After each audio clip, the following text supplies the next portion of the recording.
ফামা মিন দাব্বাতিন feel আরদি ইল্লা আলাল্লাহি রিজকুহা। আল্লাহ বলেন পৃথিবীতে এমন কোন বিচরণশীল প্রাণী নাই যার রিজিকের ব্যবস্থা আমি আল্লাহ আসমান থেকে করি না। ওই আটলান্টিক মহাসমুদ্রের ৩৩,০০০ ফিট গভীরতল পানির নিচে থাকা ছোট্ট একটা প্রাণী, তার রিজিকের ব্যবস্থাও আমি আল্লাহ আসমান থেকে করি। বলুন সুবহানাল্লাহ। এক নাম্বার আল্লাহ রিজিকের ব্যবস্থা করবেন নামাজের মতো আদায় করলে। আর ২ নাম্বার আল্লাহ বলেন ওয়া আমানাহুম মিন খাউফ, সকল ভয় থেকে আমি আল্লাহ নিরাপত্তা দেব। বকশীগঞ্জ বাজার থেকে রাত ২টার দিকে ২ লাখ টাকা নিয়ে আপনি আসবেন জব্বারগঞ্জ বাজার, মনে মনে ভাবতেছেন আল্লাহ টাকা নিয়ে বাড়ি পর্যন্ত যাইতে পারবো নাকি ছিনতাইকারীর কবলে পড়ে টাকা যান ২টায় হারাবো, ভয় আছে না নাই? এ জোরে বলেন আছে না নাই? সব জায়গায় চুরির ভয়, ছিনতাইয়ের ভয়, ডাকাতির ভয় আছে। গতকালকে একজন শিল্পী মশিউর রহমান আমাদেরই ভাই ডাকাতের কবলে পড়ে গেছে। মাঝে মাঝে বক্তারাও ডাকাতের কবলে পড়ে যাচ্ছে। চোরে না শুনে ধর্মের কাহিনী। মসজিদ থেকে যদি জুতো চুরি হয় তাহলে এই সমাজে পরিবর্তন আনতে হলে আল্লাহর আইন ছাড়া সমাজ পরিবর্তন করা যাবে না। আজকে চুরি দুর্নীতি কোনো বন্ধ হয় না, টেন্ডারবাজি চাঁদাবাজি বন্ধ হয় না। কথা কয় না? মেয়েটা স্কুলে গেল, ভালোভাবে ফিরবে নাকি লালসার শিকার হবে, ভয় আছে না নাই? মেয়েটা কলেজে গেল, একা একা ফিরবে নাকি জামাইয়ের সাথে নিয়ে ফিরবে, ভয় আছে না নাই? এই সমাজে চুরি দুর্নীতি টেন্ডারবাজি চাঁদাবাজি খুন ধর্ষণ বন্ধ হবে সেই দিন আল্লাহর কোরআন দিয়া জমিনটা চলবে যেই দিন।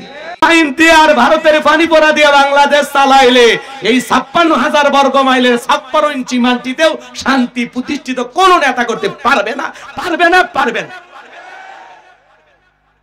সারাটা জীবন দেখলেন পেপার খুললে খুন ধর্ষণ, খুন ধর্ষণ।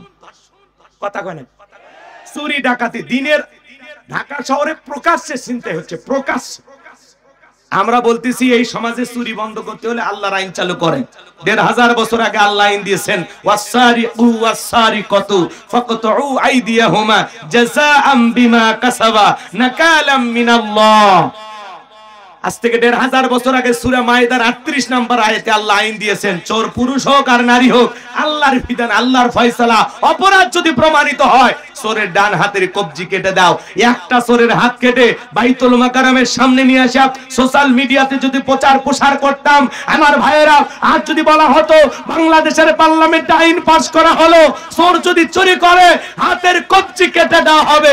একটা চোরের হাত কেটে খালি পরীক্ষা করে দেখেন, টেস্ট করে দেখেন, বাকি চোরেরা তওবা করে আল্লাহর ওলি হয়ে যাবে। কিন্তু কে শোনে কার কথা? আজও গেল না মনের ব্যথা। এখন উচিত কথা যদি কই পিঠের ওপর দিয়া যাবি মই। এ আনন্দে কিছু লোক কিনে খাবে বগুড়ার স্পেশাল দই। যত দোষ নন্দ ঘোষ সত্যটা বললে দোষ, করলে অন্যায়ের প্রতিবাদ, নামটা হবে তোমার মৌলবাদ, নামটা হবে তোমার জঙ্গিবাদ। আল্লাহর আইন ওদের কাছে ভালো লাগে না। ওদের কাছে বলে না ১৫০০ বছরের আইন এগুলো ব্যাকডেট। ব্যাকডেট না আপডেট বেটা, খালি টেস্ট কর। ৫৩ বছরে প্রত্যেক বছর প্রত্যেকবার প্রধানমন্ত্রী হয়েছে মুসলমান। নামাজের ন্যূনতম বিল বাংলাদেশের পার্লামেন্টে পাস করেনি এমন মুসলমান দিয়ে কখনো ইসলাম কায়েম হবে না। এই কথা কোন রাগ করেন কে? এটা ওয়াজ মাহফিল, এটা রাজনৈতিক মঞ্চ। আমি আল্লাহর আইনের কথা বলতেছি। এই জবান চলবে যতদিন, হক কথা বলবো ততদিন। আমরা কারো বাপ দাদার গোলামি করি নাকি? আমরা আল্লাহর গোলামি করি। আল্লাহর আইন স্যার, আরে বান্দাকে কোন আইনে কন্ট্রোল করা যাবে আল্লাহর সাথে বেশি বুঝতে হবে। হাত কাটেন তো চলেন, একটা চোরের হাত কাটেন, চলেন। শোনে না তো ওরা চাচা, মন খারাপ করেন। আমার আশেপাশে যারা থাকে ওরা জ্বালিয়ে মেরিয়ে না, আপনি মন খারাপ করবেন না। রাগ করতেছেন মনে ভয়ে বলে পানি এমনি। আমাদের হাত কাটবে কেন? আমরা জীবনে দুর্নীতি করছি? আরে জীবনে কারো কলা চুরি করিনি, মূলের পাতাও ছিঁড়িনি। ওই যে নেতারা আল্লাহর আইন কেন চালু করে না? কারণ ওরা জানে হাত আগে ওরটা কাটা যাবে। কারণ সরিষাই ভূত। এই দেশের 11 লক্ষ কোটি টাকা দুর্নীতি করে বিদেশে পাচার করেছে। 93 বিলিয়ন ডলার বাংলাদেশের মানুষের ঘাড়ে ঋণের বোঝা চাপিয়ে দিয়ে ওরা পালিয়ে গেছে।